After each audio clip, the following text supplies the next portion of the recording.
Hello guys, इस video में हम बात करेंगे नेगोशिएबल इंस्ट्रूमेंट एक्ट 1881 के बारे में। यानी कि जूनियर अकाउंटेंट और टीआरए भर्ती परीक्षा के अंदर ये आपके बिजनेस मेथड जो सब्जेक्ट है सेकंड पेपर के अंदर, उसमें आपका एक टॉपिक है नेगोशिएबल इंस्ट्रूमेंट एक्ट 1881। देखिए, ये जो एक्ट है नेगोशिएबल इंस्ट्रूमेंट एक्ट यानी कि विनिमय साध्य विलेख अधिनियम 1881, इसके अंदर तकनीकी शब्दावली का बहुत ज़्यादा उपयोग किया है। और इन्हीं टेक्निकल टर्मिनोलॉजी को समझने के लिए हम आपके लिए लेके आए हैं एक आसान सा वीडियो। और अगर आप इस वीडियो को पूरा देख लेते हैं, मोबाइल को आप हॉरिजॉन्टल मोड पर रखें, ईयरफोन का इस्तेमाल करके एकांत में बैठकर इस वीडियो को पूरा देखें, फुल वॉच करें, और यहाँ से 4 से 5 क्वेश्चन आने की पूरी संभावना है। तो बिल्कुल आसान शब्दों में मैं आपको समझाने का प्रयास करूँगा यहाँ से किस प्रकार के क्वेश्चन आपसे पूछे जा सकते हैं। तो आपके हर डाउट का समाधान इस वीडियो में किया जाएगा। आप अंत तक ज़रूर देखें और इससे आपको मैं इतना वादा ज़रूर करता हूं कि इससे क्वेश्चन बाहर जाने की संभावना न के बराबर रहेगी। यानी कि क्वेश्चन अगर बनेगा तो इसी वीडियो में से बनेगा। और मैं आपको फिर रिपीट कर रहा हूं, इस टॉपिक में से यानी कि नेगोशिएबल इंस्ट्रूमेंट एक्ट में से लगभग 4 से 5 क्वेश्चन आएंगे। अगर एक क्वेश्चन 3 नंबर का है तो 5 क्वेश्चन 15 अंक के हो गए, यानी कि आप 15 नंबर इस वीडियो को देखकर आराम से प्राप्त कर सकते हैं। Time negotiable instrument act 1881। तो देखिए, सबसे पहले हम बात ये करेंगे कि ये जो नेगोशिएबल इंस्ट्रूमेंट एक्ट है 1881 ये कब बना। तो देखिए, ये एक्ट है 1881 में बना, लेकिन लागू कब हुआ? 1 मार्च 1882 को लागू हुआ। ठीक है, जब ये 1 मार्च 1882 को लागू हुआ था तो जम्मू कश्मीर को छोड़कर पूरे भारत में ये एक्ट लागू हो गया था। देखिए, जब यह एक्ट लागू हुआ यानी कि 1 मार्च 1882 को लागू हुआ, तब उस टाइम जम्मू कश्मीर को छोड़कर संपूर्ण भारत में लागू हो गया था। सबसे पहले आपको ये ध्यान रखना है कि जब ये एक्ट लागू हुआ तो जम्मू कश्मीर के अलावा सारे भारत में लागू हो गया था, लेकिन वर्तमान में यह एक्ट जम्मू कश्मीर सहित संपूर्ण भारत में लागू है। यानी कि अब यह जम्मू कश्मीर में भी लागू हो गया है। अब देखिए, आप एक कन्फ्यूजन अभी मैं आपको दूर करा देता हूँ। ये नेगोशिएबल इंस्ट्रूमेंट एक्ट है, इसका टाइटल नेम 1881 है। यानी कि यहाँ पर 1881 लिखा हुआ है और यहाँ पर 1882। तो आप कन्फ्यूजन मत होना, कभी कभी 1881 याद रहता है तो हम लागू भी ये मान लेते हैं कि यहाँ भी 1881 आएगा, जो कि गलत है। ठीक है, तो ये एक्ट 1881 में बना, लेकिन लागू हुआ 1 मार्च 1882 को लागू हो गया था। ठीक है, और इस एक्ट के अंदर कुल मिलाकर कुल धाराएं 142 है और कुल अध्याय 17 है। तो ये भी बहुत इंपॉर्टेंट है, आपको ये डाटा याद रखना पड़ेगा। और नेगोशिएबल इंस्ट्रूमेंट एक्ट 1881 से पहले देखिए, मैं आपको एक चीज़ और बता देता हूँ। ये नेगोशिएबल इंस्ट्रूमेंट एक्ट 1881 था। इससे पहले इस एक्ट का काम एक एक्ट और था, वो करता था, उसका नाम है इंग्लिश नेगोशिएबल इंस्ट्रूमेंट एक्ट। इस एक्ट को अंग्रेज़ों ने बनाया था, और जब ये एक्ट नहीं आया था 1881 वाला, ये नेगोशिएबल इंस्ट्रूमेंट एक्ट जब तक ये नहीं बना था तब तक हमारे भारत में यानी कि ब्रिटिश इंडिया के अंदर इंग्लिश नेगोशिएबल इंस्ट्रूमेंट एक्ट काम करता था। लेकिन 1881 में फिर ये एक्ट बना दिया नेगोशिएबल इंस्ट्रूमेंट एक्ट, और ये एक्ट इसी एक्ट के ऊपर बेस्ड है, यानी कि इस पर ही आधारित है। देखिए, यहाँ पर लिख रखा है मैंने कि negotiable instrument act 1881 English negotiable instrument act पर ही आधारित है। ये जो इंग्लिश नेगोशिएबल इंस्ट्रूमेंट एक्ट है, इसी के ऊपर हमारा ये एक्ट 1881 आधारित है। ठीक है, तो गाइज, इसके अंदर आपको मेन फैक्ट याद रखने हैं और आपको अच्छे से याद करना पड़ेगा। मैंने पूरे जो मेन फैक्ट है इसके इम्पोर्टेंट वो मैंने यहाँ पर लिख दिए। अब देखिए, आपको मैं ये पढ़ा तो रहा हूँ, ये एक्ट नेगोशिएबल इंस्ट्रूमेंट एक्ट 1881 ये मैं आपको पढ़ा रहा हूँ, लेकिन मैं आपको सबसे पहले ये बताऊँगा कि आखिर में इस एक्ट की ज़रूरत क्यों पड़ी, इस कानून की ज़रूरत क्यों पड़ी हमारे को, इसके बारे में मैं आपको बताने वाला हूँ। देखिए, विक्रय जो होता है वो 2 प्रकार का होता है, नकद विक्रय और उधार विक्रय। अब नकद विक्रय में तो क्या हुआ कि विक्रेता ने माल बेचा और उसको पैसा नकद मिल गया, यानी कि क्रेता ने विक्रेता को नकद पैसा दे दिया। और उधार विक्रय में क्या होता है कि जो विक्रेता होता है, विक्रेता उसने अपना माल उधार में बेच दिया, यानी कि माल तो उसने क्रेता को दे दिया, स्वामित्व क्रेता के पास चला गया और क्रेता उस माल का उपयोग करने लग जाएगा, लेकिन विक्रेता को अभी पैसा नहीं मिला, यानी कि उसने उधार माल बेच दिया। तो नकद विक्रय में तो क्या हुआ कि विक्रेता खुश हो गया, उसने सोचा कि मज़े हो गए, चलो पैसे आ गए अपने पास और हम और नया सामान खरीद लेंगे। तो इस प्रकार विक्रेता तो खुश हो जाता है नकद विक्रय के अंदर। लेकिन जो क्रेता होता है कभी कभी उसको उधार पैसा लेना पड़ जाता है विक्रेता को देने के लिए, और काफ़ी सारी परेशानियां झेलनी पड़ती है। तो इसमें क्या हुआ कि बाद में लेकिन विक्रेता फिर उधार विक्रय, अगर नकद विक्रय में तो कोई दिक्कत नहीं है ना, नकद विक्रय में तो कोई दिक्कत नहीं है कि नकद पैसा मिल गया विक्रेता को और क्रेता को माल भी मिल गया। और उधार विक्रय में क्या होता है, उधार विक्रय में एक दिक्कत रहती है कि विक्रेता जो माल बेचता है वो परेशान रहता है। क्यों? क्योंकि उसने माल तो बेच दिया, लेकिन वो परेशान रहता है कि पता नहीं देनदार से, यानी कि जिसको हमने माल बेचा है वो हमारा देनदार हो गया, तो उससे पैसा पता नहीं मिलेगा कि नहीं मिलेगा, कहीं पैसा हमारा डूब ना जाए, टाइम पे पैसा देगा कि नहीं देगा। तो इससे क्या है कि वो परेशान रहता था। तो इसमें विक्रेता को कई सारी दिक्कतें होने लग गई। फिर बाद में क्या हुआ कि विक्रेता ने इस चीज़ से छुटकारा पाने के लिए कि हमारा जो हमने जो माल बेचा है तो उसका हमारे को पैसा मिल जाए, यानी कि इस जोखिम से सुरक्षा पाने के लिए विक्रेता ने क्रेता को एक बिल लिखा, क्रेता के ऊपर एक बिल लिखा और बिल लिख के उसमें क्रेता से साइन करवा लिया। अब बिल में क्या लिखा, बिल में यानी कि एक पेज लिया, एक कागज़ लिया, तो उसमें उसने लिख दिया कि मैंने इतना इतना माल, जो क्रेता है उसका नाम लिख देगा, मैंने इस क्रेता को इतना माल बेचा और ये क्रेता मेरे को 3 महीने बाद में भुगतान कर देगा। उसमें अवधि भी लिखेगा वो कि क्रेता मेरे को कितने दिनों बाद, यानी कि क्रेता विक्रेता को कितने दिनों बाद भुगतान करेगा, तो वो बिल विक्रेता लिख देगा। ये बिल हमेशा ध्यान रखना, थोड़ा समझना, टेक्निकल ये पॉइंट है, इसमें कन्फ्यूजन रहेगी लगातार, तो आप इस कन्फ्यूजन को अभी से इसको मीट आउट करके चलो। देखिए ये जो विक्रेता है ये बिल लिखेगा। अब ये बिल क्यों लिखेगा? क्योंकि विक्रेता ने क्रेता को माल बेचा है, ठीक है। अब बिल में ये लिखेगा, बिल ये सबूत रहेगा कि हाँ क्रेता ने माल उधार लिया है और क्रेता विक्रेता को पैसे देगा। अब क्रेता ने मान लो ये बोल दिया कि विक्रेता जी मैं आपको 3 महीने बाद में पैसे दे दूंगा, तो विक्रेता उस बिल के अंदर 3 महीने की अवधि लिख देगा कि मेरे को क्रेता को मैंने मान लो 1 लाख रुपए का माल बेचा, तो ये क्रेता मेरे को 3 महीने बाद में पैसा देगा। आज मैंने इसको क्रेता को उधार माल बेच दिया, अब ये क्रेता मेरे को 3 महीने बाद 1 लाख रुपया देगा, और ऐसा करके क्रेता से साइन करवा लेगा। अब साइन करवाने के बाद में वो बिल क्या बन जाता है? Bills receivables. और वो जो ये क्रेता है, जो विक्रेता से इसने उधार माल लिया है, तो ये देनदार कहलाएगा विक्रेता, क्योंकि ये पैसे देगा, क्रेता पैसे देगा विक्रेता को, तो ये देनदार हो गया और ये विक्रेता क्या हो गया? लेनदार, क्योंकि विक्रेता पैसे लेगा क्रेता से, इसलिए ये लेनदार और ये देनदार। तो ये बिल लिखा विक्रेता ने इस क्रेता के ऊपर, तो वो बन गया बिल्स रिसीवेबल्स। और ये बिल्स रिसीवेबल है ना, इसी को बोलते हैं नेगोशिएबल इंस्ट्रूमेंट। यह नेगोशिएबल इंस्ट्रूमेंट का एक प्रकार है, और इसमें लिखने के बाद में जब ये बिल्स रिसीवेबल क्रेता को देगा 3 महीने बाद में, उस क्रेता को दिखा देगा, तो क्रेता उसको बिल रिसीवेबल को देख के इसको पैसा दे देगा, यानी कि उसको नुकसान नहीं हुआ, उसको चिंता होने की अब करने की ज़रूरत नहीं है, विक्रेता को चिंता करने की ज़रूरत नहीं है, क्योंकि उसको पता है उसके पास बिल्स रिसीवेबल्स है।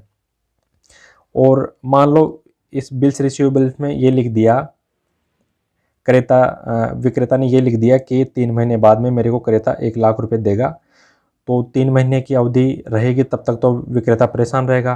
तो विक्रेता के पास एक ऑप्शन और है, जो इसके पास ये बिल्स रिसीवेबल्स है, इसको ये बैंक से डिस्काउंट करवा लेगा। अब बैंक से डिस्काउंट कैसे करवाते हैं वो समझिए आप। विक्रेता इस बिल्स रिसीवेबल को लेके बैंक में चला जाएगा और बैंक को बोलेगा कि इस बिल का भुगतान मेरे को 3 महीने बाद में मिलेगा और क्रेता मेरे को 1 लाख रुपया देगा। कब देगा?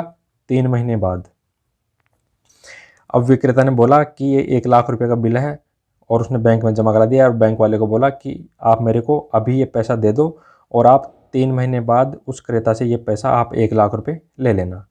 अब बैंक ने क्या किया कि 1 लाख रुपये का जो बिल्स रिसीवेबल्स है उसने 90,000 रुपये किसको दे दिए? विक्रेता को। विक्रेता को 90,000 रुपये दे दिए। अब विक्रेता के पास 90,000 रुपये आ गए, यानी कि विक्रेता के पास भी पैसे आ गए, तो विक्रेता की टेंशन खत्म हो गई और क्रेता को पता ही है कि अपने को 3 महीने बाद में पैसा देना है। तो अब बैंक क्या करेगा? 3 महीने के बाद में वो सीधा क्रेता के पास जाएगा और क्रेता को बिल्स रिसीवेबल दिखा के और बोलेगा कि भाई साहब आप पैसा दे दीजिए। तो इसमें जो क्रेता है वो सीधा 1 लाख रुपया बैंक में जमा करा देगा, क्योंकि 1 लाख रुपये का बिल्स रिसीवेबल। तो अब आप सोच रहे होंगे कि बैंक ने विक्रेता को 90,000 ही क्यों दिए, क्योंकि बैंक ने क्या दिया है, विक्रेता को एक सर्विस दी है ना। तो सर्विस के बदले उसने 10,000 रुपया सर्विस का पैसा, सर्विस चार्ज ले लिया, पूरा पैसा नहीं देगा वो, है ना। तो 90,000 रुपये तो विक्रेता को दे दिए उसने, लेकिन जो क्रेता है वो 3 महीने बाद में 1 लाख रुपया किसको देगा, बैंक को देगा। यानी कि बैंक क्रेता से 1 लाख रुपया 3 महीने बाद ले लेगा। तो ये एक प्रकार से जो 10,000 रुपये काटे हैं, ये एक प्रकार से आप ब्याज भी मान सकते हो कि 3 महीने बैंक ने इंतज़ार किया, 3 महीने बाद में बैंक क्रेता के पास जाएगा 1 लाख रुपये लेने। तो 3 महीने और उसने 90,000 रुपये उसने विक्रेता को दे दिए, तो एक प्रकार का आप ये ब्याज भी मान सकते हो, ठीक है। तो इससे क्या होगा कि इससे ना तो क्रेता को दिक्कत हुई ना विक्रेता को दिक्कत हुई। तो इससे क्या हो कि व्यापार बढ़ेगा, व्यापार ग्रो करेगा, यानी कि ट्रेड में वृद्धि होगी, व्यापार में वृद्धि होगी। तो व्यापार में वृद्धि हो, ये हम यही चाहते हैं कि इकोनॉमी बढ़े इंडिया की। और तो इस चीज़ को, यानी कि व्यापार में कोई रुकावट ना हो, व्यापार हमेशा ग्रोथ करता रहे, व्यापार फले फूले। तो इन चीज़ों की सुरक्षा के लिए, यानी कि व्यापार हमारा बढ़ता रहे, कोई रुकावट ना आए, तो इन चीज़ों की जोखिम को कवर करने के लिए हम पढ़ते हैं नेगोशिएबल इंस्ट्रूमेंट एक्ट। और नेगोशिएबल इंस्ट्रूमेंट यानी कि प्रक्राम्य विलेख, हिंदी में बोलते हैं प्रक्राम्य विलेख, यानी कि नेगोशिएबल इंस्ट्रूमेंट। मैंने आपको बता दिया कि ये जो बिल्स रिसीवेबल्स है ये एक प्रकार का नेगोशिएबल इंस्ट्रूमेंट है। और इस प्रकार के कई सारे नेगोशिएबल इंस्ट्रूमेंट होते हैं, तो उन्हीं के ऊपर कुछ कानून बना हुआ है उनको रेगुलेट करने के लिए, उनको चलाने के लिए। तो उसी को बोलते हैं हम नेगोशिएबल इंस्ट्रूमेंट एक्ट। यानी कि नेगोशिएबल इंस्ट्रूमेंट एक्ट की हमारे को ज़रूरत क्यों पड़ी, क्योंकि हमारे को पता है, मैंने आपको बता दिया कि बिल्स रिसीवेबल्स कैसे लिखा और किसने स्वीकार किया, किसने लिखा, ये मैंने आपको बता दिया। तो ये एक प्रकार का नेगोशिएबल इंस्ट्रूमेंट हो गया। तो इस प्रकार के कई सारे नेगोशिएबल इंस्ट्रूमेंट होते हैं, तो उनको रेगुलेट करने के लिए उन पर मतलब कोई ज़्यादा दिक्कत ना आए, मतलब कन्फ्यूजन ना रहे, किसी पार्टी को परेशानी ना हो। तो इन चीज़ों को रेगुलेट करने के लिए ही हमारे को ज़रूरत पड़ी नेगोशिएबल इंस्ट्रूमेंट एक्ट की, जो कि 1881 में बना और 1 मार्च 1882 को पूरे संपूर्ण भारत में लागू हो गया था, जम्मू कश्मीर को छोड़कर।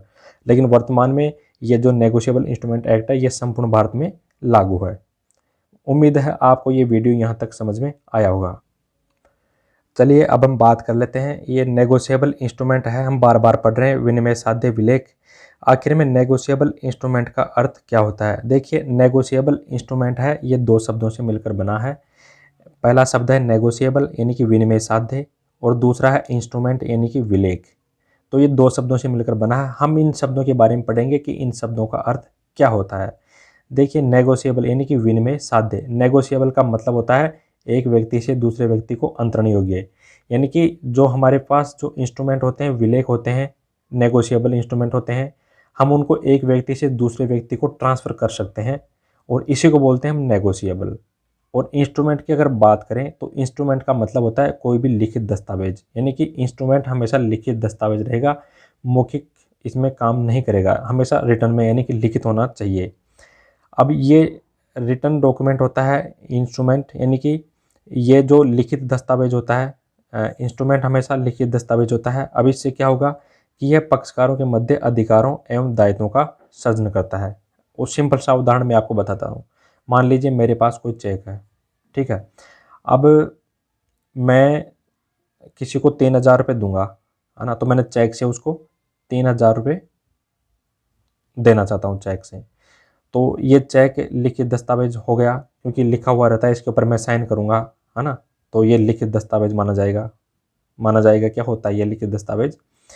तो ये जो चेक है इसको मैं यानी कि मेरा दायित्व है, मैं जैसे मान लो ये राम है, राम को 3,000 रुपये दूंगा, तो मेरा दायित्व है कि मैं एक चेक इसको 3,000 रुपये दूँ, और 3,000 रुपये मैं इसको चेक से दे रहा हूँ। और चेक क्या है, एक नेगोशिएबल इंस्ट्रूमेंट है।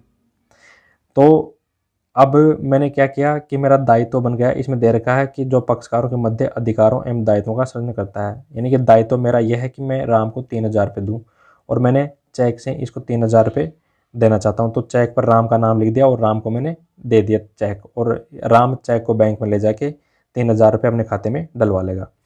तो अब मैंने जैसे ही राम के नाम से चेक काटा तो राम को अधिकार मिल गया। क्या अधिकार मिल गया? कि राम बैंक में जाएगा और 3,000 रुपये अपने खाते में डलवा लेगा। तो इसका मतलब यही है कि जो ये दो पक्षकार है, यानी कि एक तो मैं हो गया, है ना, और ये राम हो गया, राम है इस, क्योंकि ये मेरा लेनदार है, इसको मैं 3,000 रुपये दूंगा। तो ये दो पार्टियां हो गई, यानी कि पक्षकार हो गए।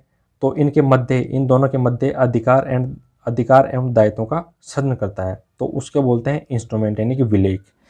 कुल मिला के नेगोशिएबल इंस्ट्रूमेंट विलेख क्या होता है? इसकी नेगोशिएबल इंस्ट्रूमेंट एक्ट 1881 है, उसके अंदर एक परिभाषा है, परिभाषा जो कि दे रखी है धारा 13 के अंदर।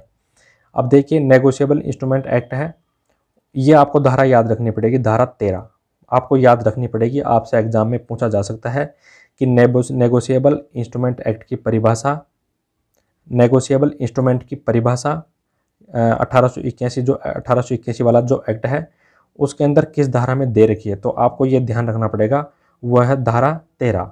अब हम पढ़ेंगे धारा 13 में कि इसमें क्या परिभाषा दी गई है। अब देखिए, धारा 13 में एक परिभाषा दी गई है, इसका मतलब इसमें दे रखा है कि विनिमय साध्य विलेख से तात्पर्य वाहक या आदेशानुसार देय वचन पत्र, विनिमय पत्र या चेक से है।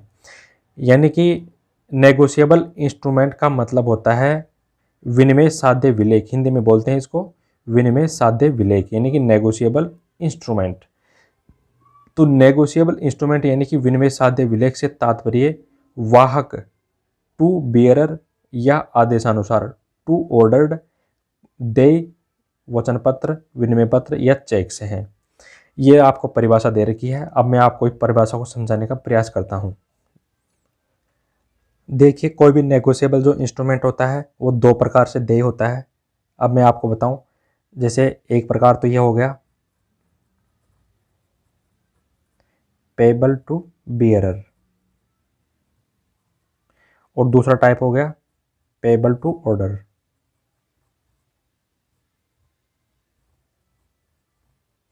अब इन दोनों का मतलब क्या होता है ना? इसका मतलब होता है वाहक को देय, वाहक को देय, और इसका मतलब होता है आदेशानुसार देय। अब इस परिभाषा में भी ये लिख रखा है कि जो नेगोशिएबल इंस्ट्रूमेंट होता है वो वाहक या फिर आदेशानुसार देय होता है, यानी कि पेबल होता है।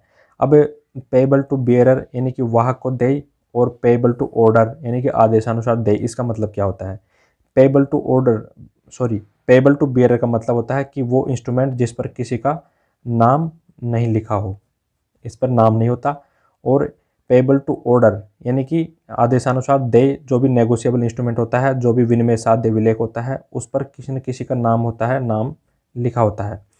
तो इसका भुगतान, इस पर नाम किसी का नहीं है, तो इसका भुगतान किसी को भी कोई भी प्राप्त कर सकता है, भुगतान कोई भी प्राप्त कर सकता है। और इसका जो भुगतान है ना, वो हर कोई प्राप्त नहीं कर सकता, हर कोई प्राप्त नहीं कर सकता, यानी कि इसका भुगतान वही प्राप्त करेगा जिसका नाम इंस्ट्रूमेंट के अंदर लिखा हुआ है। तो इस परिभाषा का मतलब यही है। और इसमें जो दो शब्द दे रखे हैं, वाहक या आदेशानुसार देय, यानी कि पेबल टू बियरर और पेबल टू ऑर्डर, इन दोनों का मतलब मैंने आपको समझा दिया। पेबल टू बियरर का मतलब है, जैसे मान लो कोई भी 100 रुपये का नोट है ना, वो अगर मेरी जेब में है तो मेरा है, अगर वो आपकी जेब में है तो आपका है, ठीक है। तो उसको बोलते हैं पेबल टू बियरर, यानी कि वाहक को देय। और पेबल टू ऑर्डर, इसमें मान लो जैसे कोई चेक है, चेक में मैंने राम के नाम का कोई चेक काटा कि मैं राम को मान लो मैं 3,000 रुपये देना चाहता हूँ, है ना। तो मैंने चेक में राम का नाम लिख दिया और उसमें 3,000 रुपये अमाउंट भर दिया, और मैंने वो चेक राम को दे दिया। तो अब उस चेक का भुगतान केवल राम को ही होगा। यहाँ पे मैंने लिख रखा है कि भुगतान हर किसी को नहीं होगा, केवल उसका भुगतान किसको होगा? जिसका नाम लिखा हुआ, और मैंने चेक पर किसका नाम लिखा? राम का। तो ये चीज़ मुझे उम्मीद है आपको समझ में आ गई होगी कि पेबल टू बियरर यानी कि वाहक को देय, और पेबल टू ऑर्डर यानी कि आदेशानुसार देय, इसका मतलब क्या होता है। तो ये परिभाषा 13 है, इसके अंदर नेगोशिएबल इंस्ट्रूमेंट यानी कि विनिमय साध्य विलेख की परिभाषा दी गई है। और आपको ये धारा याद रखनी पड़ेगी, क्योंकि एग्जाम में पूछ सकते हैं कि नेगोशिएबल इंस्ट्रूमेंट की परिभाषा इस एक्ट की किस धारा के अंदर दी गई है। देखिए, नेगोशिएबल इंस्ट्रूमेंट एक्ट यानी कि विनिमय साध्य विलेख की एक फेमस परिभाषा और है, और वो परिभाषा दी है न्यायाधीश विलिस ने। एक न्यायाधीश है विलिस, तो उन्होंने एक परिभाषा दी है नेगोशिएबल इंस्ट्रूमेंट के बारे में, तो उसके बारे में भी हम पढ़ लेते हैं। देखिए, इन्होंने लिखा है कि विनिमय साध्य विलेख यानी कि नेगोशिएबल इंस्ट्रूमेंट वह है जिसका स्वामित्व यानी कि टाइटल या ओनरशिप जिसका स्वामित्व उस किसी भी व्यक्ति को मिल जाता है जो सद्भावना से प्रतिफल देकर प्राप्त करता है, भले ही जिस व्यक्ति से उसे प्राप्त किया है उसके स्वामित्व में कोई दोष ही क्यों ना हो। अब इस पूरी बोल वचन इस रामायण का मतलब मैं बताता हूँ आपको, इसका मतलब क्या है।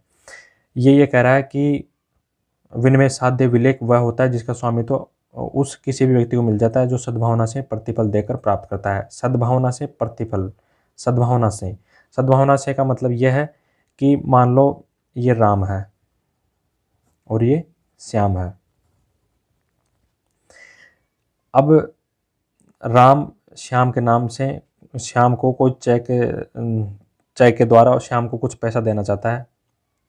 राम श्याम को 3000 रुपये देगा, यानी कि राम देनदार है। मान लीजिए राम श्याम को चेक के द्वारा कुछ भुगतान करना चाहता है कुछ राशि का, मान लो राशि 1000 रुपया है, 1000 रुपया है और राम श्याम को 1000 रुपये देना चाहता है। अब राम 1000 रुपये चेक के द्वारा देना चाहता है, यानी कि 1000 का चेक काट के राम किसको दे देगा, श्याम को दे देगा। ठीक है, चेक लिख के और श्याम को दे देगा और श्याम उस चेक को ले जाके बैंक में जमा करा देगा और बैंक वाले उसके श्याम के खाते में पैसे 1000 रुपये डाल देंगे। अब इसमें ये कह रहा है कि ये जो श्याम है ये सद्भावना से, यानी कि सद्भावना का मतलब यह है, यानी कि श्याम ये सोच रहा होगा कि राम ने जो चेक लिखा उसमें कोई गड़बड़ नहीं है।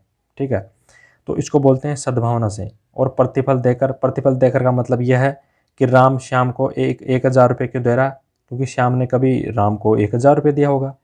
ठीक है, तो वो प्रतिफल तो हुआ ना, तो प्रतिफल देकर यानी कि 1000 रुपया श्याम ने पहले राम को दे रखा है तो प्रतिफल से प्राप्त कर रहा है। अब ये चेक इसको क्यों मिल रहा है भाई, यानी कि राम श्याम को चेक क्यों दे रहा है, क्योंकि श्याम ने राम को पहले 1000 रुपया दिया था, है ना, प्रतिफल दिया था पहले। और सद्भावना का मतलब यह है कि श्याम ये मान के चल रहा है कि राम ने जो चेक दिया उसमें कोई गड़बड़ नहीं है ना। तो यानी कि विश्वास कर लिया श्याम ने कि राम ने जो चेक दिया वो बिल्कुल ठीक है, ओके है, कोई दिक्कत नहीं है। और श्याम ये मान रहा है कि मेरे को 1000 रुपया जब मैं चेक बैंक में जमा कराऊंगा तो 1000 रुपये मेरे को मिल जाएंगे। अब राम ने वो 1000 का चेक मान लो श्याम को दे दिया। अब चाहे श्याम ने उस चेक में कुछ गड़बड़ी कर रखी हो, कोई भी गड़बड़ हो उस चेक के अंदर, तो भी कोई दिक्कत नहीं है, क्योंकि श्याम ने तो ऐसा सोचा ही नहीं है।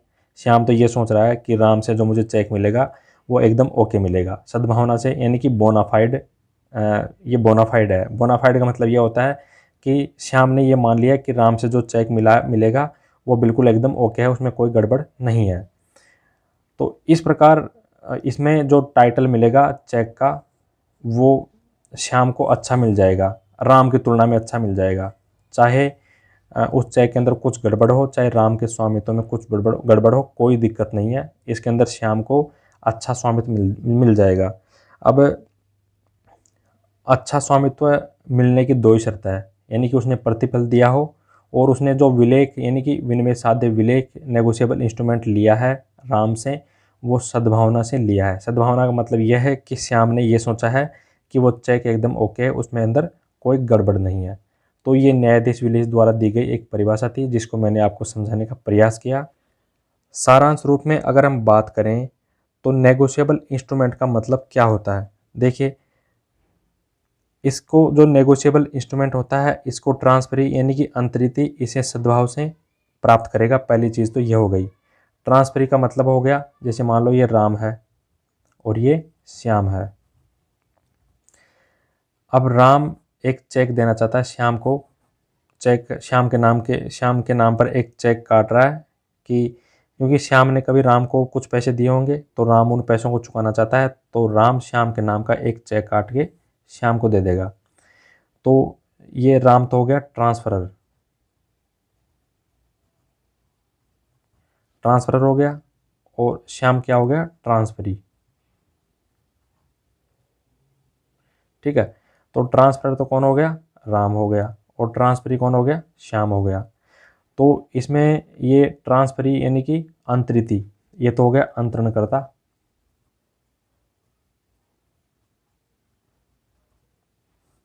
और ये हो गया अंतरिति हिंदी के अंदर। ठीक है, तो इसमें जो अंतरिति है यानी कि जो ट्रांसफरी है, ये श्याम, इसने सद्भाव से, सद्भाव का मतलब यह है कि श्याम ने ये मान लिया कि राम मेरे को जो चेक देगा उसमें कोई गड़बड़ नहीं है, इस चेक को जैसे मैं बैंक में लगाऊंगा तो मुझे पैसा मिल जाएगा, तो ये बोनाफाइड हो गया।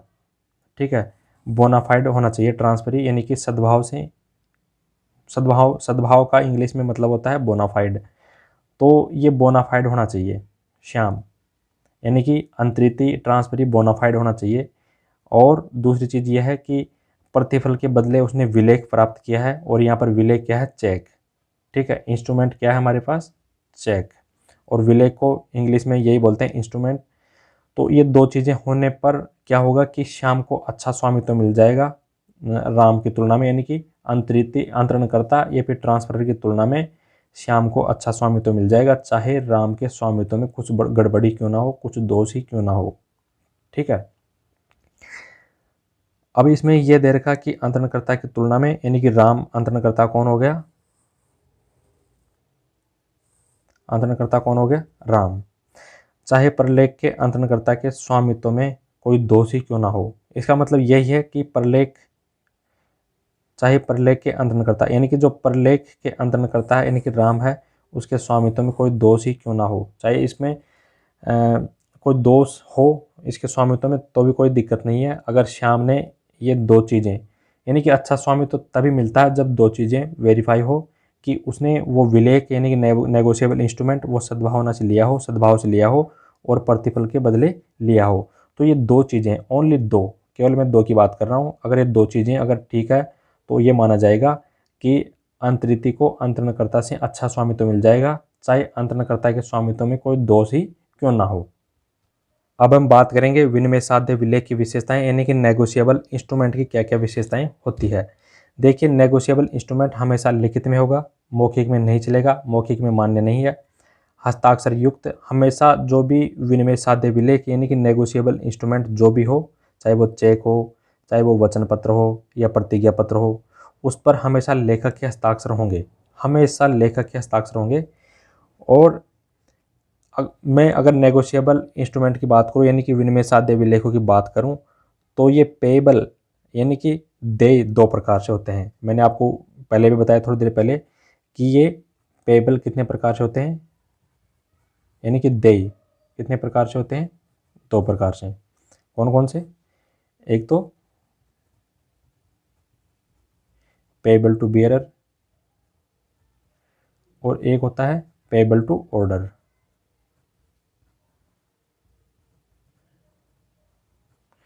अब देखिए, दोनों का मतलब मैं आपको समझाता हूं, आप समझने का प्रयास करें। वाहक को देय, अगर कोई भी नेगोशिएबल इंस्ट्रूमेंट है यानी कि कोई भी विनिमय साध्य विलेख जो वाहक को देय है, उसका मतलब यह है कि उसमें किसी का नाम नहीं है। ठीक है, यानी कि ऐसे विनिमय साध्य विलेख में किसी का नाम नहीं लिखा जाता, और जिस किसी के पास भी वो विनिमय साध्य विलेख होता है वो भुगतान प्राप्त करने का अधिकार रखता है, वो जिसको मिल गया वो उसी का रहेगा। जैसे मान लो मेरे पास 100 रुपये का नोट है, मेरी जेब में है तो मेरा है, और वही नोट अगर आपकी जेब में है तो आपका है, क्योंकि कोई सबूत नहीं है कि वो मेरा है या फिर आपका है, जिसके पास रहेगा वो उसी का रहेगा। ठीक है, तो इसमें किसी का नाम नहीं होता। और आदेशानुसार देय यानी कि पेएबल टू ऑर्डर्ड, यानी कि आदेशानुसार देय जो भी नेगोशिएबल इंस्ट्रूमेंट होता है उसके अंदर नाम लिखा होता है, और इसका भुगतान किसको मिलेगा, जिसका नाम उस नेगोशिएबल इंस्ट्रूमेंट में लिखा हुआ है, यानी कि विनिमय साध्य विलेख में लिखा हुआ है। ठीक है, जैसे मैं आपको एक उदाहरण दूं कि मेरे पास कोई चेक है, अब मैं इस चेक के द्वारा मैं राम को भुगतान करना चाहता हूँ 3000 रुपये का। ठीक है, तो इस चेक में मैंने राम का नाम लिख दिया, तो अब ये क्या होगा कि इसमें नाम आ गया, किसका नाम आया, राम का, और भुगतान भी किसको मिलेगा, राम को मिलेगा। तो ये आपको मेन चीज़ ध्यान रखना है कि पेएबल के हिसाब से यानी कि देय के हिसाब से, देय के आधार पर जो नेगोशिएबल इंस्ट्रूमेंट होते हैं, विनिमय साध्य विलेख होते हैं, वो दो प्रकार के होते हैं। एक तो पेएबल टू बियरर और एक होता है payable to ordered. Payable to bearer का मतलब होता है वाहक को दे, और पेएबल टू ऑर्डर्ड का मतलब होता है आदेशानुसार दे, यानी कि इसमें आदेश दे दिया जाता है। जैसे मान लो मैंने चेक, यहाँ पर मैंने आपको उदाहरण बताया, तो मैं बैंक को आदेश दे रहा हूँ कि आप राम को 3,000 रुपये का भुगतान कर दें, तो इसमें आदेश दिया जाता है, किसी को भुगतान करने का आदेश दिया जाता है। तो मैं इस चेक में किसको आदेश दे रहा हूँ, बैंक को आदेश दे रहा हूँ कि आप 3,000 रुपये राम को दे दें। अब ये जो वाहक को दे जो भी विलेख होता है, जो भी विनिमय साध्य विलेख होता है, इसको केवल डिलीवरी से ही सुपुर्द किया जा सकता है, यानी कि डिलीवरी होते ही वो मान लिया जाता है कि उसका। जैसे मान लो मेरे पास 100 रुपये का नोट है और मैंने राम को दे दिया, तो राम को हो गया केवल देने से ही, ठीक है, बाय डिलीवरी। अब आदेशानुसार दे जो भी नेगोशिएबल इंस्ट्रूमेंट होता है, यानी कि जो भी विनिमय साध्य विलेख होता है, उसके अंदर दो चीज़ें होती है। डिलीवरी तो करनी पड़ेगी, लेकिन उसके अंदर बाय एंडोर्समेंट, यानी कि पृष्ठांकन भी करना पड़ेगा। पृष्ठांकन का मतलब होता है नाम लिखना। जैसे मेरे पास कोई चेक है, मैंने आपको बताया इसमें राम का नाम लिखा, तो राम का नाम लिखना ही इसको बोलते हैं एंडोर्समेंट। तो पहले पृष्ठांकन करना पड़ेगा, और उसके बाद में फिर मैं राम को चेक दूंगा डिलीवरी करके, यानी कि उसको सुपुर्द कर दूंगा, तब जाके ये माना जाएगा कि विनिमय साध्य विलेख पूरा हो गया, यानी कि उसका भुगतान हो गया है। सॉरी, मैं माफ़ी चाहूँगा, यहाँ पर मैंने जो चेक की स्पेलिंग है ये मैंने गलत लिख दी, sorry, I am sorry. Check की स्पेलिंग होती है ये वाली CHEQUE, मैंने चेक CHEC लिख दिया, जो कि ये स्पेलिंग गलत है, और सॉरी, मैं क्षमा मांगता हूँ। और ये चेक की स्पेलिंग ये सही होती है। चौथी विशेषता की हम बात करें तो वह है अंतरण योग्यता, यानी कि ट्रांसफरेबल। जो भी विनिमय साध्य विलेख होते हैं वो एक व्यक्ति से दूसरे व्यक्ति को ट्रांसफ़र हो जाते हैं। जैसे मैं आपको उदाहरण दूं, मेरे पास कोई चेक है, अब जो ये चेक है, मैं किसी, मान लो कोई आदमी है, उसका नाम है राम, मैं इसको चेक के द्वारा 10,000 रुपये का भुगतान करना चाहता हूँ। तो मैंने चेक राम के नाम से काट के राम को सुपुर्द कर दिया, यानी कि ये इसके पास चला गया, तो यह होता है ट्रांसफरेबल, यानी कि विनिमय साध्य विलेख एक व्यक्ति से दूसरे व्यक्ति को ट्रांसफ़र हो जाते हैं। और जिस किसी भी विलेख की जो अंतरण योग्यता समाप्त हो जाती है, तो वो विलेख विनिमय साध्य विलेख नहीं कहलाता। यहाँ पर लिख भी रखा है, किसी भी विलेख की अंतरण योग्यता समाप्त होने पर वह विनिमय साध्य विलेख नहीं रह पाता। अब ये विनिमय साध्य विलेख है ना, इसकी अंतरण योग्यता कब खत्म होती है, यानी कि हम इसको आगे ट्रांसफ़र कब नहीं कर सकते, तो इसका जो होल्डर होता है, धारक, या फिर जो इसका लेखक होता है, वो ये अंतरण योग्यता समाप्त कर देता है, यानी कि वो उसमें अगर कुछ ऐसा लिख दे, मैं आपको बताऊंगा अभी, 3 केस है इसके अंदर। तो ऐसा करने पर इसमें क्या होता है कि वो जो विनिमय साध्य विलेख होता है, कोई भी नेगोशिएबल इंस्ट्रूमेंट, वो आगे किसी को ट्रांसफ़र नहीं हो पाएगा। तो आइए हम बात करते हैं वो कौन कौन सी 3 दशाएं हैं जिसके अंदर अंतरण योग्यता समाप्त हो जाती है किसी भी विलेख की। देखिए, अंतरण योग्यता कब समाप्त होती है। मान लीजिए मेरे पास कोई चेक है, और मैं चेक का क्या हूँ, लेखक हूँ, क्योंकि चेक मेरे पास है, और उस चेक में मैंने ये लिख दिया कि इसका भुगतान केवल एक्स को होगा। ये मैंने चेक के अंदर लिख दिया कि इसका भुगतान केवल एक्स को करें। तो एक्स उस चेक को बैंक में लेके जाएगा, तो बैंक वाले केवल एक्स को उसका पेमेंट देंगे और किसी को भी नहीं देंगे। मान लो एक्स से वाई ने चोरी कर लिया या फिर जेड ने चोरी कर लिया, तो वाई और जेड जब बैंक में जाएंगे चेक को लेके, तो उनको पैसा नहीं मिलेगा, क्योंकि मैंने लिख दिया है कि इस चेक का भुगतान केवल और केवल एक्स को करना है, ठीक है। तो इसको बोलते हैं आदेशानुसार देय विलेख। और अगर मैंने केवल ये लिख दिया केवल आदेशानुसार देय विलेख, यानी कि मैंने आदेश दे दिया कि एक्स को ही भुगतान मिले, तो इसको बोलते हैं आदेशानुसार देय विलेख। और इस दशा में आगे ये अंतरण यानी कि ट्रांसफर नहीं हो सकता, यानी कि एक्स इसको आगे वाई को या फिर आगे जेड को किसी को भी ट्रांसफ़र नहीं कर सकता, क्योंकि पैसा तो एक्स को ही मिलना है, वाई को और जेड को ये पैसा नहीं मिलेगा। और एक होता है रेखांकन चेक। रेखांकन चेक का मतलब होता है, ये मान लीजिए कोई चेक है और इसके ऊपर मैंने यहाँ पर 2 लाइनें खींच दी, कहीं पर भी लाइनें तो कहीं पर भी खींच सकते हैं, लेकिन सामान्यतया चेक के दाहिने हिस्से पर ऊपरी तरफ 2 आड़ी तिरछी लाइनें खींची जाती है, तो इसको बोलते हैं। अब ये चेक है, ये बन गया रेखांकन चेक। अब इस रेखांकन चेक में मैंने ये लिख दिया अकाउंट पेई। अगर मैंने ये लिख दिया तो इसका मतलब ये हुआ कि मैंने, मान लो ये चेक मैंने राम को दे दिया, अब राम जाएगा इस चेक को अपने बैंक में जाएगा। यदि राम का उस बैंक के अंदर अगर खाता खुला हुआ है तो ही राम को वो पैसा मिलेगा। ठीक है। अब राम के अलावा कोई दूसरा आदमी पैसा नहीं ले सकता, क्योंकि मैंने राम के नाम से वो चेक लिख दिया और ये केवल आदाता को ही भुगतान करें। मैंने अगर ये लिख दिया कि केवल अकाउंट पे ही, अगर अकाउंट पे ही लिख दिया तो इसका मतलब ये होता है कि इस चेक का भुगतान केवल उसी को होगा जिसका उस बैंक के अंदर खाता खुला हुआ है। तो इसको बोलते हैं प्रतिबंधात्मक पृष्ठांकन, यानी कि प्रतिबंधात्मक पृष्ठांकन की दशा में भी चेक आगे ट्रांसफर नहीं हो पाएगा। और लास्ट केस है, यानी कि रेखांकन चेक में अगर मैं ये लिख दूं अविनिमेय साध्य या अप्रक्राम्य में, इसका मतलब होता है नॉट नेगोशिएबल। अगर मैं रेखांकन चेक में नॉट नेगोशिएबल शब्द लिख दूं तो ये भी आगे ट्रांसफ़र नहीं हो पाएगा। अगर हो भी जाएगा तो जो ट्रांसफरी है, यानी कि जो अंतरिती है जिसको चेक ट्रांसफ़र किया है, तो उसको अच्छा स्वामित्व नहीं मिल पाएगा। तो मैंने आपको ये बता दिया कि कोई भी विलेख अगर यदि उसके अंदर अंतरण योग्यता यानी कि ट्रांसफ़र होने की कैपेसिटी अगर ख़त्म हो जाती है तो वह विनिमय साध्य विलेख नहीं माना जाएगा। और इसके मैंने आपको दशाएं भी बता दी कि कब कब ऐसा घटित हो सकता है कि कोई भी विलेख विनिमय साध्य विलेख नहीं कहलाएगा, क्योंकि उसकी अंतरण योग्यता खत्म कर दी गई है। इस केस में भी अंतरण योग्यता खत्म हो गई है, इसमें भी खत्म हो गई है और इसमें भी खत्म हो गई है। पांचवी विशेषता है विनिमय साध्य विलेख की पांचवी विशेषता है शर्त रहित, यानी कि इसके अंदर शर्त नहीं जोड़ी जाएगी। ऐसा नहीं है कि मैं अगर बारिश अगर 1 महीने बाद में बारिश होगी तो मैं आपको पैसा दूंगा, या फिर इस साल अगर बाढ़ आएगा तो मैं आपको पैसे दूंगा। कुछ इस प्रकार की शर्तें, कोई भी शर्तें जोड़ी नहीं जाती है, यानी कि शर्त रहित होते हैं। और इनको असीमित संख्या में अंतरण यानी कि ट्रांसफ़र या पृष्ठांकन यानी कि एंडोर्समेंट किया जा सकता है।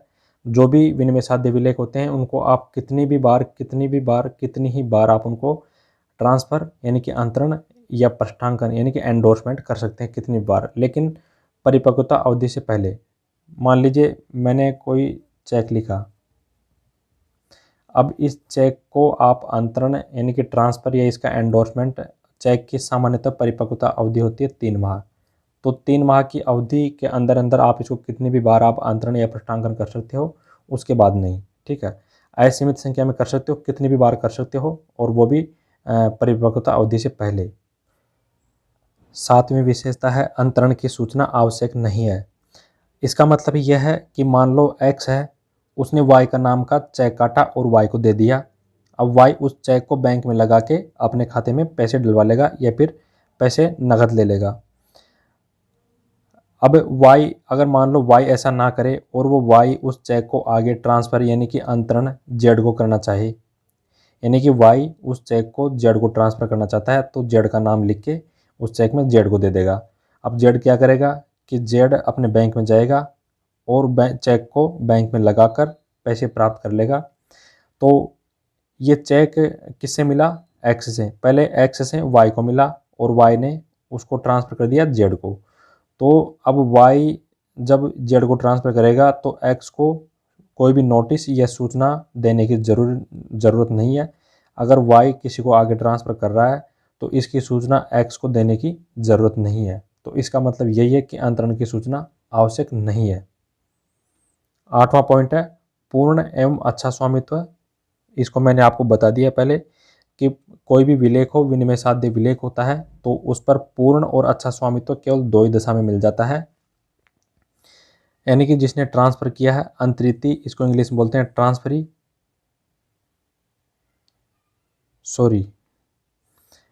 अंतरिती यानी कि ट्रांसफरी, यानी कि जिसको विलेख ट्रांसफ़र किया गया है उसको अंतरणकर्ता यानी कि ट्रांसफरर से अच्छा स्वामित्व, अच्छा एवं पूर्ण स्वामित्व मिल जाता है।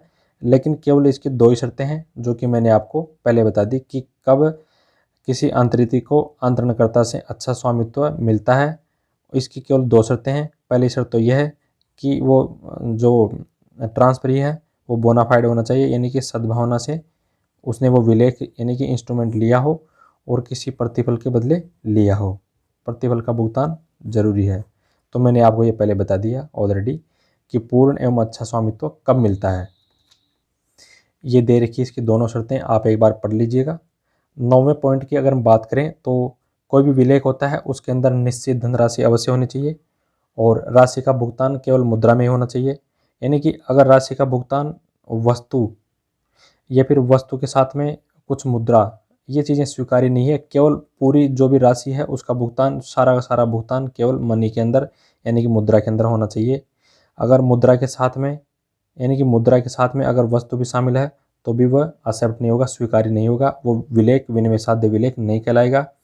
और यदि वह भुगतान केवल वस्तु के अंदर ही कोई वस्तु दे रहा है पेमेंट के रूप में, तो वह भी विलेख विनिमय साध्य विलेख की परिभाषा में नहीं माना जाएगा।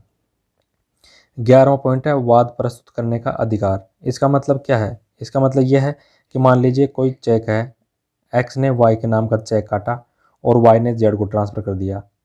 अब उस चेक के अंदर अगर कोई गड़बड़ी है तो जेड है ना सीधा एक्स के ऊपर केस कर सकता है, अपने नाम से केस कर सकता है। ये जरूरी नहीं है कि जेड पहले वाई पे करें फिर वाई के बाद में एक्स के ऊपर केस करे, जेड डायरेक्ट एक्स के ऊपर केस कर सकता है। इसका मतलब ये होता है कि वाद प्रस्तुत करने का अधिकार भी होता है। किसी भी नेगोशिएबल इंस्ट्रूमेंट एक्ट यानी कि विनिमय साध्य विलेख के बारे में कानूनी मान्यता है, यानी कि ये मान लिया जाता है कि कानून खुद मान के चलता है कि कम से कम ये चीज़ें तो उसके अंदर होगी किसी भी विनिमय साध्य विलेख के अंदर, यानी कि नेगोशिएबल इंस्ट्रूमेंट के अंदर, चाहे वो चेक हो, चाहे विनिमय साध्य विनिमय बिल हो या वचन पत्र हो। तो वैधानिक धारणाएं कौन कौन सी है? प्रतिफल संबंधित धारणा, यानी कि वो विनिमय विलेख विनिमय साध्य विलेख प्रतिफल के बदले प्राप्त किया होगा, उसके अंदर तिथि भी लिखी होगी कि वो किस तिथि को लिखा गया है। और स्वीकृति संबंधी धारणा, यानी कि स्वीकृत कब माना जाएगा, विलेख पर अंकित तिथि और परिपक्वता तिथि, इन दोनों के बीच का टाइम होता है, उसी के अंदर वो विलेख स्वीकृत किया होगा। अंतरण संबंधी धारणा, यानी कि ट्रांसफर संबंधी क्या धारणा है, ये माना जाता है, क्या माना जाता है कि परिपक्वता तिथि से पूर्व ही अंतरण किया माना जाएगा। यानी कि कितनी भी बार ट्रांसफर हुआ हो कोई भी विलेख, एक्स ने वाई को कर दिया ट्रांसफर, वाई ने जेड को कर दिया, जेड को फिर आगे ए को कर दिया, मान लो ए ने बी को कर दिया, तो वो कितने भी बार ट्रांसफर हुआ होगा, उसका अंतरण कितनी बार हुआ होगा, लेकिन वो परिपक्वता तिथि से पूर्व ही ट्रांसफर हुआ होगा, ये सब माना जाता है। और पृष्ठांकन क्रम संबंधी धारणा, यानी कि विलेख पर जो पृष्ठांकन का क्रम, एंडोर्समेंट का क्रम जो लिखा है, यानी कि किसने किसको एंडोर्समेंट किया, आगे भेजा है, तो जो क्रम लिख रखा है किसी भी विलेख के ऊपर, तो वही क्रम माना जाएगा कि वास्तव में विलेख पर पृष्ठांकन का क्रम है, तो पृष्ठांकन का क्रम ऐसा ही होगा। ठीक है। और स्टाम्प संबंधी धारणा की बात करें, स्टाम्प संबंधी धारणा की बात करें तो ये माना जाता है कि सभी विनिमय साध्य विलेख पर स्टाम्प होगा। अब हम बात करेंगे विनिमय साध्य विलेखों के प्रकार, यानी कि नेगोशिएबल इंस्ट्रूमेंट कितने प्रकार के होते हैं। देखिए, नेगोशिएबल इंस्ट्रूमेंट 3 प्रकार के माने जाते हैं। ये जो मैंने प्रकार लिख रखे हैं ये तो है नेगोशिएबल इंस्ट्रूमेंट, यानी कि विनिमय साध्य विलेख है ये तो, और ये विनिमय साध्य विलेख नहीं है। और ये अर्ध विनिमय साध्य विलेख है, यानी कि अर्ध नेगोशिएबल इंस्ट्रूमेंट एक्ट है, सॉरी अर्ध नेगोशिएबल इंस्ट्रूमेंट है। अर्ध नेगोशिएबल इंस्ट्रूमेंट का मतलब होता है कि इनको आप ट्रांसफ़र कर सकते हो, लेकिन इस पर जो ट्रांसफरी है यानी कि अंतरिती है उसको ट्रांसफरर यानी कि अंतरणकर्ता से अच्छा स्वामित्व नहीं मिल पाता, इसलिए इनको बोलते हैं अर्ध नेगोशिएबल सेमी नेगोशिएबल इंस्ट्रूमेंट बोलते हैं। इनको एग्जाम से अक्सर पूछ लिया जाता है कि एग्जाम में पूछ सकते हैं आपसे कि नेगोशिएबल इंस्ट्रूमेंट निम्नलिखित में से कौन से हैं, तो ये इधर से एक ऑप्शन दे देगा और बाकी 3 ऑप्शन इधर से डाल देंगे, तो आपको चूज़ करना है।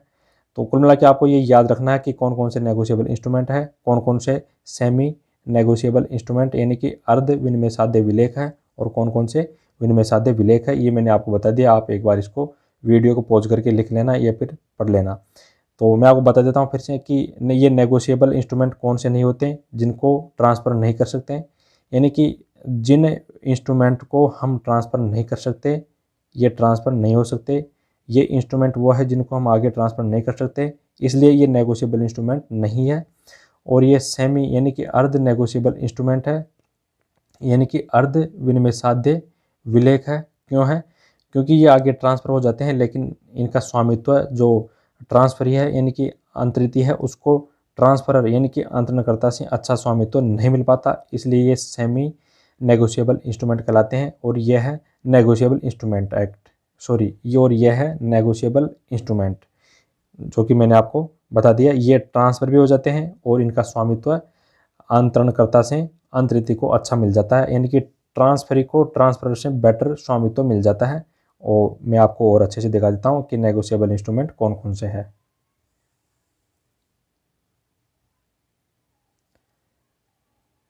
ये देख लो, मैंने आपको तीनों के बारे में बता दिया कि नेगोशिएबल इंस्ट्रूमेंट, ये तो नेगोशिएबल इंस्ट्रूमेंट है। क्यों है? क्योंकि ये ट्रांसफर हो जाते हैं और स्वामित्व अंतरिति को अंतरणकर्ता से अच्छा स्वामित्व मिल जाता है।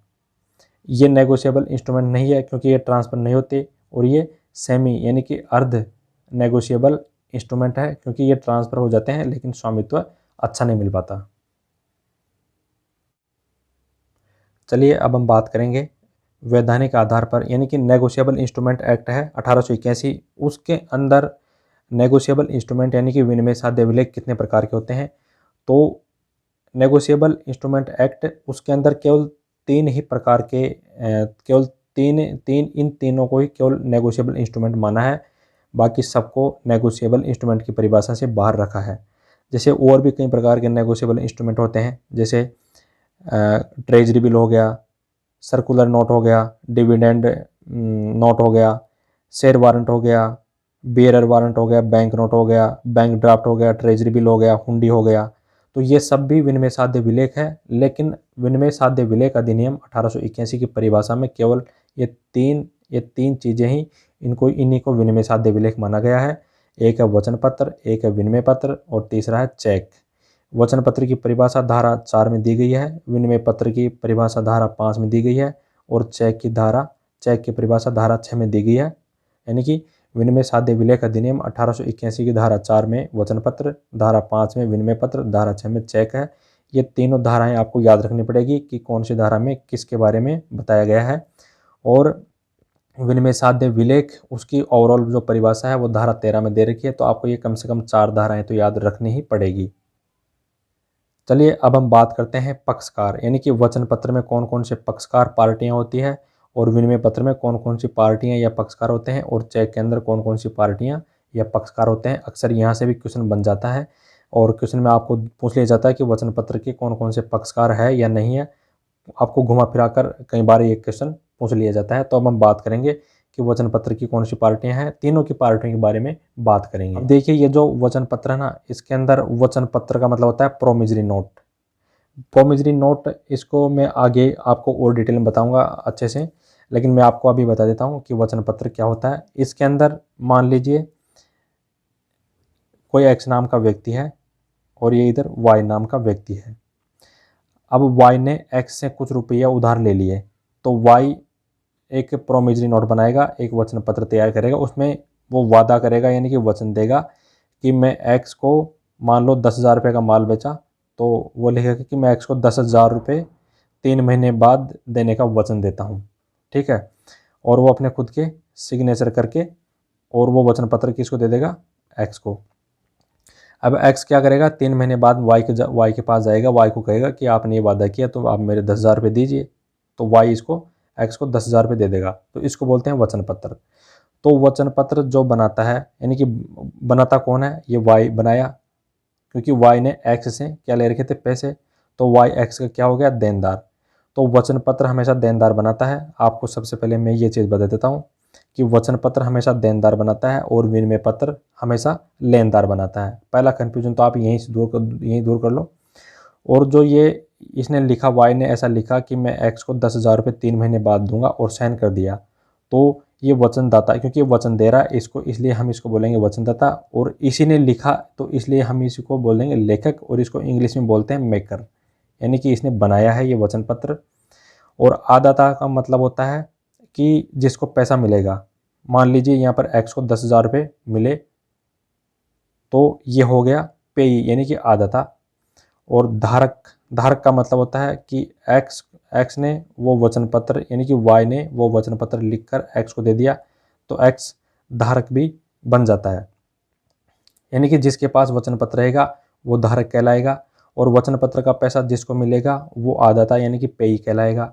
और पृष्ठांक का मतलब होता है कि मान लीजिए ये वचन पत्र है, किसी ने वचन पत्र को आगे किसी को ट्रांसफ़र कर दिया, यानी कि एंडोर्स कर दिया, उसके नाम कर दिया वो वचन पत्र, तो वो कहलाएगा एंडोर्सर। और जिसको वो वचन पत्र एंडोर्स किया गया है वो कहलाएगा एंडोर्सी, यानी कि पृष्ठांकित। अब विनिमय पत्र की बात करें इसकी पार्टियों की, तो विनिमय पत्र में कौन कौन सी पार्टियां होती है? सबसे पहले होता है आदेशक। इसमें विनिमय पत्र, मान लो ये कोई विनिमय पत्र है, यहाँ पर दो पार्टियों की बात कर लेते हैं, एक एक्स है और एक वाई है। अब इसमें एक्स ने मान लो वाई को कुछ उधार माल बेचा, वाई को माल बेच दिया उधार, मान लो 10,000 रुपये का उधार माल बेच दिया, तो वाई लिखेगा खुद, यानी कि वाई है ना, वाई एक्स को पैसे देगा 10,000 रुपया, क्योंकि एक्स ने वाई को उधार माल बेचा, तो एक्स क्या हो गया? लेनदार, और वाई क्या हो गया? देनदार। यानी कि इसमें लेनदार लिखता है। लेनदार क्या लिखेगा इस विनिमय पत्र में? कि वाई मेरे को 10,000 रुपये देगा, और वो उसके अंदर एक आदेश देगा वाई को कि वाई तो मेरे को 10,000 रुपये देगा 3 महीने बाद, मान लो 3 महीने की बात हुई होगी, तो इसके अंदर लेनदार आदेश देता है। यहाँ पर तो जो देनदार होता है वो प्रॉमिस करता है, यानी कि वादा करता है, वचन देता है, और यहाँ पर लेनदार विनिमय पत्र के अंदर जो लेनदार है वो आदेश देता है, ऑर्डर देता है, और लेनदार, इसके अंदर लेनदार ऑर्डर देता है, और इसके अंदर देनदार, वचन पत्र के अंदर देनदार प्रॉमिस करता है, यानी कि वचन देता है। ये चीज़ें आपको ध्यान रखनी पड़ेगी। तो इसमें ये एक्स है, ये क्या कहलाएगा? आदेशक, यानी कि ड्रावर। तो एक पार्टी तो ये हो गई, क्योंकि इसने आदेश दिया वाई को, और आदेशित का मतलब यहाँ पर आदेशित कौन हो गया? वाई, क्योंकि वाई को आदेश मिला है। और स्वीकर्ता, स्वीकर्ता का मतलब ये वाई हो गया, क्योंकि वाई ने उसको, वाई स्वीकर्ता भी कहलाएगा, क्योंकि इसने स्वीकार कर लिया, ठीक है आपने जो लिखा वो मुझे स्वीकार है।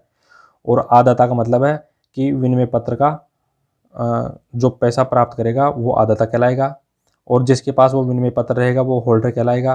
पृष्ठांकक, यानी कि जिसने उस विनिमय पत्र को आगे किसी को एंडोर्समेंट कर दिया, यानी कि उसको उसके नाम लिख दिया, उसको उसके नाम कर दिया अगली किसी पार्टी के नाम, तो वो इंडोर्सर यानी कि पृष्ठांकक कहलाएगा। और जिसके नाम वो विनिमय पत्र इंडोर्स हुआ है, यानी कि पृष्ठांकन हुआ है जिस आदमी के नाम, तो उसको बोलेंगे पृष्ठांकित, यानी कि इंडोर्सी। और एक ये चीज़ है आवश्यकता के समय आदेशित या जिक्रीवाल। इसका मतलब क्या है? इसका मतलब यह है कि मान लो ये एक्स ने वाई के ऊपर ये विनिमय पत्र लिखा, आदेश दिया कि वाई मेरे को 10,000 रुपये देगा 3 महीने बाद। अब वाई अगर मना कर देता है और तो इसमें वाई बोल देगा कि अगर मान लो मैं पैसे नहीं दे पाऊँ, तो एक्स ने पहले वाई से लिखवा लिया, अगर तू पैसे नहीं देगा तो तेरी जगह पैसे कौन देगा? तो वाई ने बोल दिया कि चलो आप जेड से ले लेना, अगर मैं पैसे नहीं दूँ तो आप जेड से पैसा ले लेना। तो ये जेड क्या हो गया? ये हो गया जिक्रीवाल, ठीक है। तो आवश्यकता के समय मतलब यह है कि अगर वाई फेल हो गया एक्स को पैसे देने में, तो यहाँ पर पैसा कौन देगा? जेड। तो जेड क्या कहलाएगा? जिक्रीवाल, यानी कि ड्रावी इन केस ऑफ नीड। आखिरी पॉइंट है सम्मानार्थ या आदरणार्थ स्वीकृता। इसका मतलब क्या है? इसका मतलब यह है कि मान लो, इसका मतलब यह है कि एक्स ने आदेश दिया वाई को कि आप मेरे को 10,000 रुपये देंगे 3 महीने बाद, और साइन कर दिए, ठीक है। और इस पर वाई के भी साइन करवा लिए, यानी कि वाई अगर साइन कर देता है तो माना जाएगा कि उसने विनिमय पत्र को स्वीकार कर लिया। अगर मान लो वाई साइन करने से मना कर देता है, तो अब जेड को टेंशन हो गई कि यार इसकी इज्जत का सवाल है, तो जेड बोलेगा कि साहब ठीक है चलो मैं कर देता हूँ साइन, और पैसे मेरे से ले लेना। तो ये जेड यहाँ पर क्या बन जाएगा? सम्मानार्थ या आदरणार्थ स्वीकृता, यानी कि एक्सेप्टर फॉर हॉनर। अब ये चेक है लास्ट में, इसकी पार्टियों के बारे में हम पढ़ लेते हैं, और आज की वीडियो में सिर्फ इतना ही बात करेंगे। तो आदेशक या लेखक, यानी कि ड्रावर कौन होता है? जो चेक लिखता है। जैसे मान लो मेरे पास कोई चेक है, मैं राम को वो चेक देना चाहता हूँ, राम के नाम वो चेक मैंने काट कर दे दिया, तो मैं क्या हो गया? आदेशक। आदेशक क्यों हो गया? क्योंकि मैंने आदेश दिया है बैंक को। मेरा खाता मान लो SBI बैंक में है, तो मैं वो चेक SBI बैंक को बोलूँगा, यानी कि जो वो चेक है वो मैं राम को दे दूँगा।